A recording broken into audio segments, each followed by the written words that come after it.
को कट करना और ब्लीडिंग को चेक करना, यही काम इलेक्ट्रोसर्जिकल डायथर्मी का होता है। ठीक है, now the definition, diathermy is the therapeutic or surgical use of high frequency alternating electric current, that is 300 kilohertz, to generate heat within tissues for cutting, coagulation and dissection without causing nerve or muscle stimulation। तो generally इसका क्या है, electrical एक तरीके से frequency के through alternating current को use किया जाता है टू जनरेट हीट के फॉर्म में जनरेट करते हैं, और इसका मेन काम है टिश्यू को कट करना, कोagulation मतलब ब्लीडिंग को रोकना, और डेसिकेशन सेपरेट करना, और विदाउट कॉजिंग नर्व और मसल स्टिमुलेशन, नर्व और मसल के स्टिमुलेशन को किए बिना। जनरली इसका दो मेन इसका प्रॉफिट है या बेनिफिट है कि एक तो ये टिश्यूज को कट करता है और दूसरा ब्लीडिंग को। लगभग 300 किलोहर्ट्ज की इसमें फ्रीक्वेंसी रेंज यूज होती है, और 1926 में ये ईयर हार्वे कोशिश first use in neurosurgery, neurosurgery के केस में 1926 में पहली बार ये इस्तेमाल हुई थी, और 80 से 100 डिग्री सेंटीग्रेड पे ये काम करती है, tissue temperature achieve during coagulation. Simple analogy, think of diathermy as a very precise electrical scalpel instead of physical blade, cutting tissues and electrical current passes through a small metal electrode. The tissue natural resistance, the current converts that electrical energy into heat and sealing blood vessels and cutting tissues at the same time। तो एक तरीके से electrical scalpel का काम करती है, जैसे scalpel होता है टिश्यूज को कट करने के लिए, उसी तरीके का ये काम करती है। तो ये एक तरीके से फिजिकल ब्लेड ना होकर के इलेक्ट्रिकल करंट के फॉर्म में ये इस तरीके से कटिंग भी करती है और ज्वाइनिंग भी करती है, और ब्लीडिंग को भी कटिंग करती है और ब्लीडिंग को भी रोकती है। How does it? The core principle, high frequency current, AC current at frequencies about 300 kilohertz does not stimulate nerves or muscles। Main इसका बेनिफिट क्या है कि एक तो इस कटिंग के समय पे ये ना तो नर्व को स्टिमुलेट करती है और ना ही मसल्स को स्टिमुलेट करती है। ठीक है, so the patient feels no shock और पेन, और ना ही पेशेंट शॉक फील करता है ना ही कोई पेन फील करता है। That is a good one thing of this. And tissue resistance is equal to heat. When current passes through tissues, its resistance converts into electrical energy into heat। This is the Joule heating effect। That's why इसका नाम होता है Joule heating effect।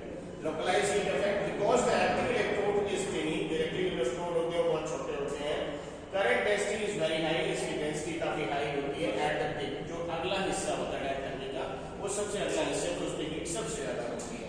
तो concentrated heat exactly where the surgeon applies, जहाँ भी surgeon चाहता है cut करना या वहां से ब्लीडिंग को रोकना, उसी जगह पर टच करता है, वो जगह तो कटने के लिए तो कट जाएगा, अगर ब्लीडिंग है तो वो।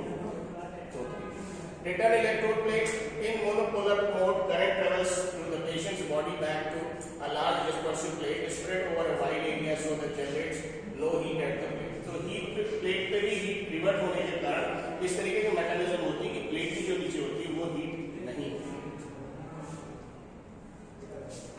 Next is types of electrosurgical diathermy, monopolar, bipolar और अल्ट्रासोनिक। तीन तरीके से होती है। मोनोपोलर पहले समझते हैं हाउ इट वर्क्स, कैसे काम करती है। One small active electrode on patient, current travels through the patient's body to a large return plate fixed on the thigh और बैक।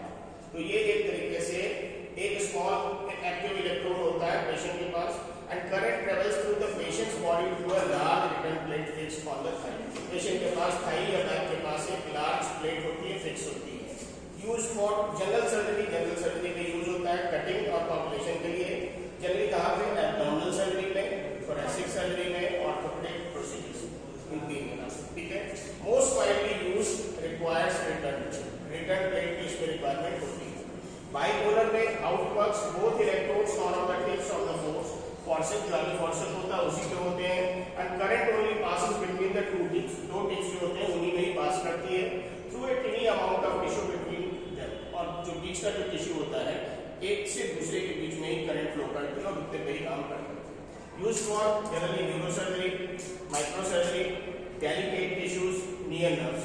इसका जो रोल है बाइपोलर का, ये जितना भी फाइन वर्क है उसके लिए यूज होता है।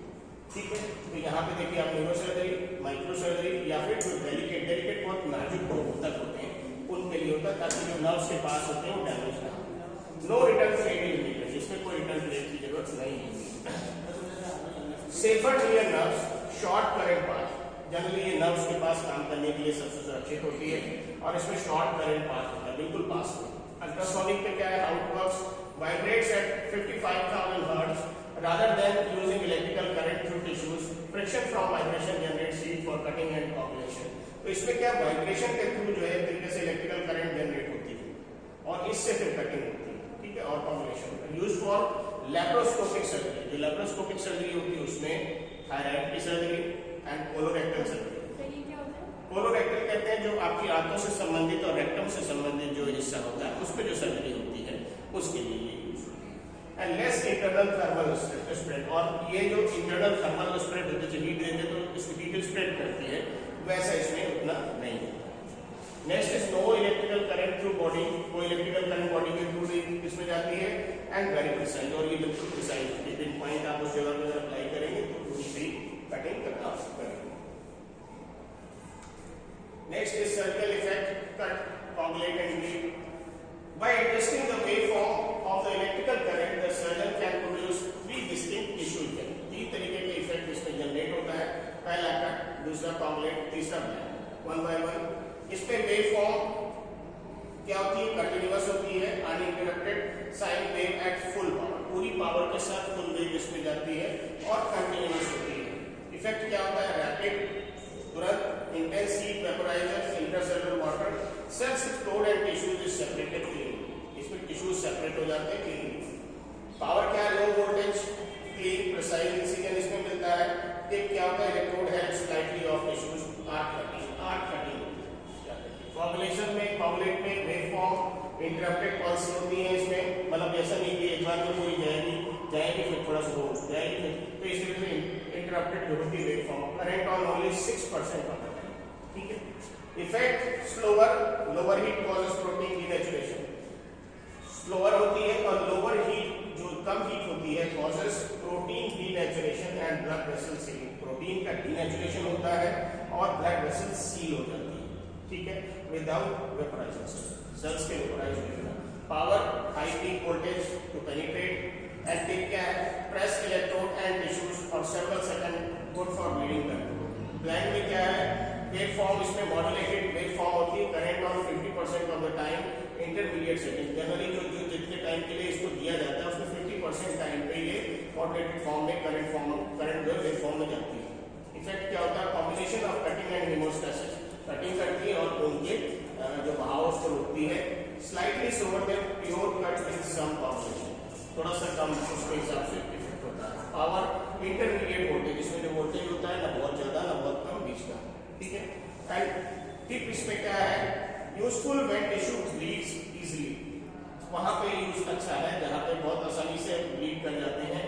कंबाइंस स्पीड एंड हेमोस्टेसिस, एक साथ उस जगह पे स्पीड भी और हेमोस्टेसिस दोनों एक साथ काम करता है।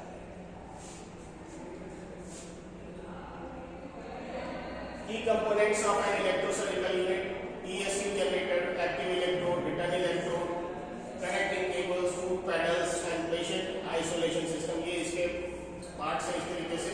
तो ये पूरी सारी चीजें जो इसमें आप टेक्निकली पढ़ेंगे तो आपको एक चीज समझ में आ जाएगी, ठीक है। तो मेन मशीन होती है, ESU जनरेटर होता है, converts main electricity 50 to 60 hertz into high frequency surgical current, has power control, mode selection and safety alarms. Active electrode में the surgical instrument surgeon holds, जो स्कैल्पेल होती है सर्जन होल्ड करता है, सब स्कैल्पेल पेंसिल की फॉर्म में होती है।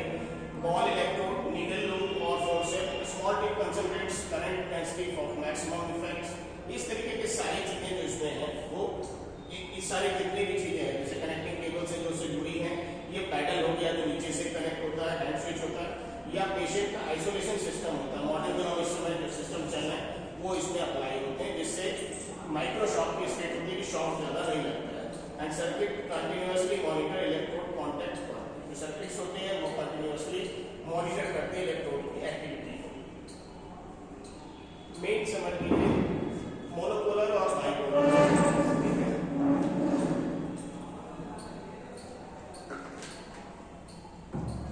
फर्स्ट ऑफ ऑल इसके फीचर क्या होते हैं, नंबर ऑफ इलेक्ट्रोड्स इसमें 1 एक्टिव प्लस 1 रिटर्न प्लेट। इसमें क्या है, 2 इलेक्ट्रोड्स हैं, वो भी फोर्सेप की टिप पे, ठीक। करंट पाथ इसमें थ्रू होल पेशेंट बॉडी, पूरे पेशेंट की बॉडी के थ्रू जाता है, only between two forceps tips, जो टू फोर्सेप्स टिप हैं उसी के ही पास है। रिटर्न प्लेट नीडेड, हाँ, लेकिन यहाँ नो। ठीक, पावर लेवल हायर लगभग 400 वाट, इसमें पावर लेवल 5 से 50 वाट। ठीक है, tissue effect area, wider spread area possible, यहाँ पे लोकलाइज और प्रिसाइज। फिर बेस्ट यूज कहाँ है, ओपन सर्जरी में और जनरल प्रोसीजर्स। यहाँ कहाँ पे है, माइक्रो सर्जरी में और स्पेशली नर्व्स के पास जो टिश्यूज है वहाँ पे। रिस्क ऑफ बर्न्स में possible at return plate side and very low risk kidney correct path, इसमें ज्यादा। नेक्स्ट, इम्प्लांट्स या पेसमेकर्स में हायर इंटरफेरेंस रिस्क। जब अगर कभी पेसमेकर लगा हो या कोई इम्प्लांट लगा हो तो मोनोपोलर जो डायथर्मी है उसमें जो है वो हायर इंटरफेरेंस रिस्क होता है, लेकिन इसमें सेफर। ठीक है, minimal current spread. Next is uses of diathermy in surgery. General surgery में क्या यूज है, बावल रिसेक्शन एंड एनास्टोमोसिस। मान लो बावल जो होता है उसके एनास्टोमोसिस के तरीके से रिसेक्शन करना, कट करना, रिसेक्ट करना और एनास्टोमोसिस जोड़ना, तो दोनों तरीके के काम कर सकता है। एपेंडिक्टोमी, अपेंडिक्स को अलग करना। Please don't do this. Next is hernia repair, hernia की रिपेयरिंग और पॉलीसिस्टेक्टोमी, दैट इज कॉल्ड लैप्रोस्कोपिक, जो अगर पूरा गॉलब्लैडर रिमूव करते हैं उसको पॉलीसिस्टेक्टोमी कहते हैं। ठीक है, गायनेकोलॉजी में procedure, cervical procedure, endometrial ablations, laparoscopic salpingectomy and myomectomy. Neurosurgery में tumour resection, AVM that is called arteriovenous malfunction होता है, AVM formulation and haemostasis near brain tissues in spinal decompression अगर है तो वहां पे ये यूज होता है। ईएनटी सर्जरी में टॉन्सिलेक्टोमी, टॉन्सिल्स को रिमूव करना, नेजल टर्बिनेट रिडक्शन, टर्बिनेट को रिड्यूस करना, लैरिंजियल पॉलिप को हटाना, एपिस्टैक्सिस, एपिस्टैक्सिस कहते हैं नेजल ब्लीडिंग, जो नेजल ब्लीडिंग होता है उसको एपिस्टैक्सिस कहते हैं। एक ध्यान रखिएगा।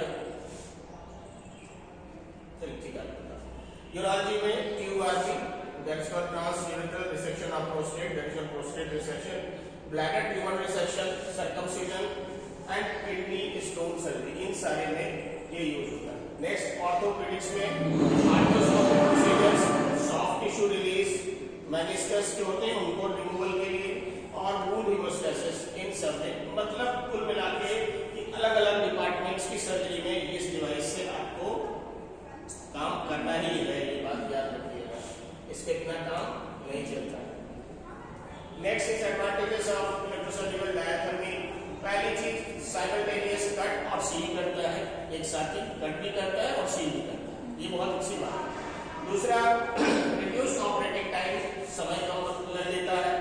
तीसरी चीज, मिनिमल ब्लड लॉस, क्योंकि कट किया और वहीं होल्ड कर दिया तो फिर ब्लीडिंग नहीं हुआ, तो इस वजह से minimal blood loss. Precise tissue control, जिस टिश्यू पे काम करना है बस उसी पे काम करेगा, बाकी बगल की चीजों पे कोई नुकसान नहीं। फिर लेस पोस्ट ऑफ पेन, चूंकि इस तरीके से अभी आपको बताया था कि उसमें नर्व और मसल इन्वॉल्व नहीं होती है, स्टिमुलेट नहीं होती है, इसलिए वहां पे पोस्ट ऑफ पेन भी नहीं होगा। फिर लोअर इन्फेक्शन रिस्क, चूंकि कोई चीज अगर कट की और जला दी तो वहां पे इन्फेक्शन का कोई चांस है, तो ये बेनिफिट्स हैं। ठीक है, हैजार्ड्स एंड कॉम्प्लिकेशन समझ लीजिए। Burns at return plate side, inadvertent burns of invasion, cervical smoke या plume, interference with pacemakers, fire explosion risk, neuromuscular stimulation. पहला, if the return electrode is poorly applied, too small or folded, current density at the plate increases and causes a burn. अगर ये सही से handle नहीं होती है तो ये बर्न का कॉज कर सकती है। ठीक, next, always check pad adhesions before start. ठीक है, पैड प्रॉपर्ली एडहेशन हुआ है कि नहीं हुआ है ये जरूर देखिए। फिर इनएडवर्टेंट बर्न्स में stay connect to capacitive coupling through laparoscopic ports can cause burns away from the operative side. ये ध्यान रखिएगा। Insulation integrity must be checked every use, मतलब कहीं से कोई कटा होता तो नहीं, ये चीज होता है। Surgical smoke, burning tissues produces toxic smoke, क्योंकि जलता है तो टॉक्सिक स्मोक जनरेट होता है, containing carcinogens, viruses and bacteria. Smoke evacuators and mask are mandatory. इससे serious occupational health hazard हो सकता है, तो अगर फिर इंटरफेरेंस, इसका किसी और डिवाइस के साथ इंटरफेरेंस पेसमेकर या किसी और के साथ, उसके लिए आपको सेफ साइड रख जाती है और कोशिश करिए कि जरूरत हो तो डिफिब्रिलेटर को स्टैंड बाय करें।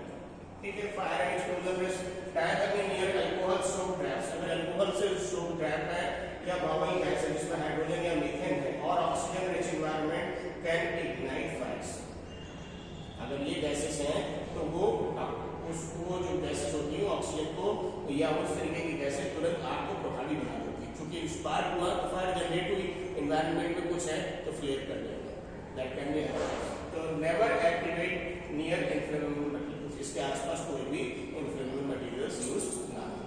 न्यूरोमस्कुलर स्टिमुलेशंस में although rare at high frequencies current can stimulate muscles causing unexpected patient movement, low frequency current can cause fatal cardiac fibrillation, rare but serious। Generally ये चीज स्थित नहीं होती है लेकिन फिर भी फिब्रिलेशन की स्टेट आ सकती है। नेक्स्ट इज सेफ्टी प्रिकॉशंस में, पेशेंट सेफ्टी में apply hit pack to dry hair free, well perfused skin, never over bony prominence, bony prominence पे नहीं लगाना, ध्यान रखेंगे। Check pad adhesions and cable connection before activating, properly check लगा है कि नहीं लगा है। Use minimum effective power setting to achieve the desired effect, minimum power use करें। Inform anaesthetic and cardiology if patient has pacemaker और ICD, अगर patient को पेसमेकर या आईसीडी लगी हुई है तो एनेस्थेटिक को और कार्डियोलॉजिस्ट को इन्फॉर्म करें। ठीक। Next, remove all metal jewellery, जो भी मेटल ज्वेलरी पहने हो हटा दें, that would act as alternate current, क्योंकि उसकी वजह से अल्टरनेट करंट पास चलने। ठीक है। वैसे भी सर्जरी से पहले सारे हटा दिया। Never activate over pool of antiseptic solution on newer flammable gas, और जहां पे फ्लेमेबल गैस हो या फिर कोई ऐसा सॉल्यूशन से जो स्पिरिट से रिलेटेड हो तो उस चीजों को हटा देना चाहिए वहां से आसपास ना। स्टाफ की सेफ्टी के लिए ऑलवेज यूज स्मोक इवैक्यूएटर, स्मोक हटाने वाला स्मोक इवैक्यूएटर होना चाहिए। Surgical plume contains harmful practices, जो उसकी गैस होती है, जो उसकी जो वो चीज होती है वो उसके लिए जानलेवा हो सकती है, जो आपके स्टाफ है उनके लिए भी हजारस हो सकती है।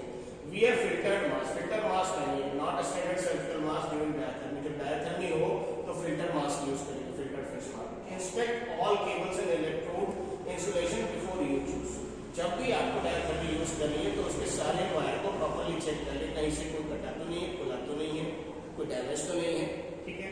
Store active electrode in its quiver between activation near और ड्रैप्स, तो ऐसा नहीं है कि उस चीजों को खुला नहीं छोड़ना है, पूरा ढक के और सुरक्षित करके रखना है।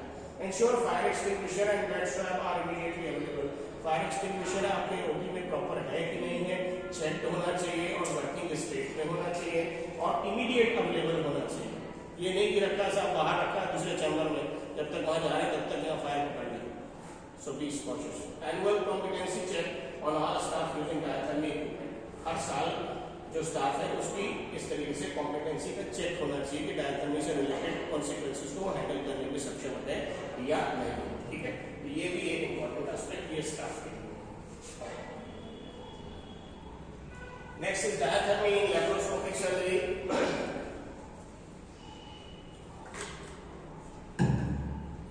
Laparoscopic surgery present unique diathermy challenges because instruments are confined within the ports, current must travel through metal trockers, and the surgeon has reduced tactical feedback, increasing the risk of inadvertent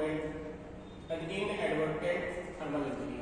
क्योंकि सारी चीजें आप ट्रॉकर के through under करते हैं, भाई जो भी लैप्रोस्कोपिक सर्जरी होती है आप बाहर से ट्रॉकर या एक तरीके से ट्रॉकर अंदर डालते हैं, बाकी एब्डोमेन में मान लीजिए कर रहे हैं तो आप बाहर से ही सारी चीजें उसमें डालते हैं और ट्रॉकर के थ्रू जाती हैं चीजें, तो इसलिए रिस्क मैक्सिमम होता है थर्मल इंजरी का, बट अगर केयरफुली किया जाता है तो कोई रिस्क नहीं।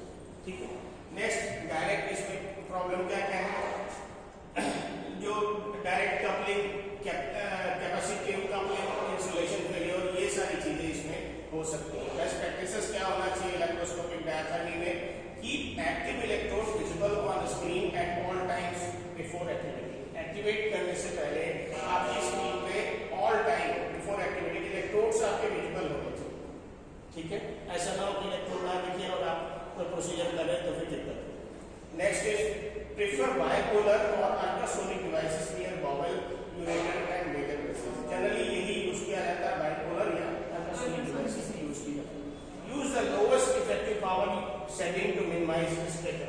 तो जो आप चूंकि एब्डोमिनल या किसी तरीके के ऑर्गन्स में जो करते हैं तो उस जगह पे पावर बहुत नहीं यूज करनी चाहिए, कम पावर में ही उसका इफेक्ट लेना चाहिए। Next, use active electrode monitoring system that detects insulation faults. और अगर आप एक्टिव इलेक्ट्रोड मॉनिटरिंग, जिसको एईएम कहते हैं, सिस्टम को अगर आप एक्टिवेट रखते हैं तो आप इंसुलेशन से रिलेटेड कोई फॉल्ट है तो खुद बता देगा कि ये दिक्कत है, ठीक है, तो आप उसकी सेफ्टी तुरंत कर लेंगे। Care of maintenance of diathermy equipments कैसे करें before use. Usually inspect all cables for cut, kinks और डैमेज इंसुलेशन, ये जरूर पहले देख लें। चेक इलेक्ट्रोड इंटीग्रिटी, कोई क्रैक ना हो या चार्ट ना हो अलग से। फिर उसके बाद confirm return pad is within expiry date और पैकेजिंग।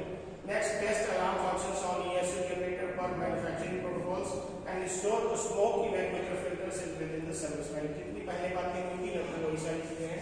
आफ्टर यूज में ध्यान कर लीजिए, clean usable electrodes with enzymatic detergent, no abrasive scrubbers. उसके ऊपर कोई एब्रेसिव मतलब ऐसे कुलचने या मसक करने वाला खुदरा जो है स्क्रबर्स नहीं यूज करने चाहिए।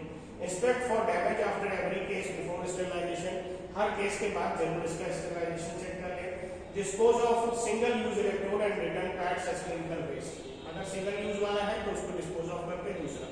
Decontaminate ESU generator circuit with approved disinfectant wipe और record any equipment faults in the clinical incident log immediately, अगर कोई फॉल्ट आता है तो उसको मेंशन जरूर करें। पीरियोडिक में full electrical safety testing biomedical engineering हर 6 से 12 महीने में होना चाहिए बायोमेडिकल इंजीनियर के द्वारा। Calibration verification of power output against manufacturer specification होना चाहिए। Replace cables are recommended, typical life span 12 से 24 महीने का इसका लाइफ स्पान होता है और अगर डेली यूज होता है तो। Annual staff competency assessment and update training records, और हर सालाना स्टाफ का भी ये चेक किया जाता है कि कॉम्पिटेंट है कि नहीं काम करने के लिए, और अगर नहीं है तो उनकी ट्रेनिंग प्रॉपरली, जो लोग रेगुलर किसी स्पेसिफिक ओटी में काम करते हैं तो उनको उसी हिसाब से ट्रेनिंग भी दिया जाता है। मान लो कोई गैस्ट्रो की ओटी में रहता है तो गैस्ट्रो की फिर उसको ट्रेनिंग दी जाती है। कोई न्यूरो की ओटी में अगर रेगुलर काम कर रहा है तो फिर उसको न्यूरो के ही हिसाब से ढालना शुरू कर देते हैं, सारी चीजें न्यूरो के हिसाब से उसकी ट्रेनिंग देनी शुरू होती है। किसी कार्डियक में कोई किसी को इंटरेस्ट हो, कार्डियक में ही काम कर रहा है तो उसको कार्डियक के ही अकॉर्डिंग फिर आगे ट्रेन करना स्टार्ट करते हैं upper service. Next, review local adverse event reports and update safety procedures, और लोकल कोई एडवर्स इवेंट्स हो रहे हैं तो उनको भी देखें और रिपोर्ट्स करें और अपडेट सेफ्टी प्रोटोकॉल्स को भी अपडेट करते चलें। अभी recent advances in electro surgery में क्या है, वेसल सीलिंग सिस्टम जनरेट किया गया है, हार्मोनिक जिसको हम अल्ट्रासोनिक स्कैल्पल कहते हैं, एंड आर्गन बीम कोगुलेशन और एक्टिव इलेक्ट्रोड मॉनिटरिंग, ये सारी चीजें अब नई टेक्नोलॉजी के फॉर्म में आ रही हैं और आप जब काम करेंगे आगे चल करके ओटीज में तो ये सब चीजों से भी आपको अपग्रेडेशन देखने को मिलेगा, ठीक है। This is advance bipolar device है, इसको लाइनास्योर एंड एनसी के नाम से आता है। Use feedback circuits of monitor tissues impedance in real time, they automatically stop energy delivery when the vessel is fully sealed, जब वेसल फुल्ली सील्ड हो जाती है तो ये अपने आप डिवाइस बंद हो जाती है, मतलब आपको ये खतरा नहीं कि सामने लगेगा तो ये चला देगा या वो कर देगा। Enabling reliable sealing on vessel up to 7 millimetre diameter, 7 millimetre diameter तक का ये उस पर काम कर सकता है, ठीक है। इस तरीके से सारी है, इसमें 5000 हर्ट्ज वाला पहले भी बताया था। Replace clips and sutures in many laparoscopic procedures, now standard in thyroid and colorectal and bariatric surgery में यूज होता है, and reduces blood loss on large bleeding surface dramatically, and this is major safety advance for minimally invasive surgery। अलग अलग जो devices जो अभी generate हो रही हैं वो इस तरीके से काम करेंगे कि और एडवांसमेंट के साथ और कम नुकसान के साथ आपको बेस्ट इफेक्ट देंगे। Now the summary is diathermy हमेशा याद रखिए, uses high frequency current to cut and coagulate, ये याद रखिएगा दो शब्द, कट एंड कोगुलेट, कट करेगी टिश्यूज को और कोगुलेट करेगी ब्लीडिंग को रोकेगी। 3 मेन टाइप्स, मोनोपोलर, बाइपोलर और अल्ट्रासोनिक, याद रखिएगा। 3 tissues modes, cut, coagulation और blend, mix करके used across all surgical specialties from general surgery to neurosurgery। main hazards जिसमें क्या है, valves है, surgical smoke है, pacemaker interference है and fire, चार चीजें हैं। strict safety में checks before every case, protect both patient and theatre team, जो भी केस से पहले सारी चीजें चेक कर लें तो इससे पेशेंट और जो थिएटर में टीम ऑपरेशन थिएटर में दोनों की सुरक्षा सुनिश्चित होती है। ठीक है। एंड मॉडर्न एडवांसेस जिसमें वेसल सीलर्स, हार्मोनिक एरियम, make electrocyclic safe and more precise. तो जैसे जैसे नई डिवाइसेस आ रही हैं तो और सेफ प्रोसीजर हो जाएगा, जिससे हजार या कोई भी पेशेंट को या टीम को जो साइड इफेक्ट्स होने हैं वो और कम हो जाए। तो जब तक आप लोग बाहर निकलेंगे तो बहुत एडवांसमेंट के साथ काम करने को आपको मिलेगा, और जितनी अभी केयर करनी पड़ती है वो आगे हो सकता है।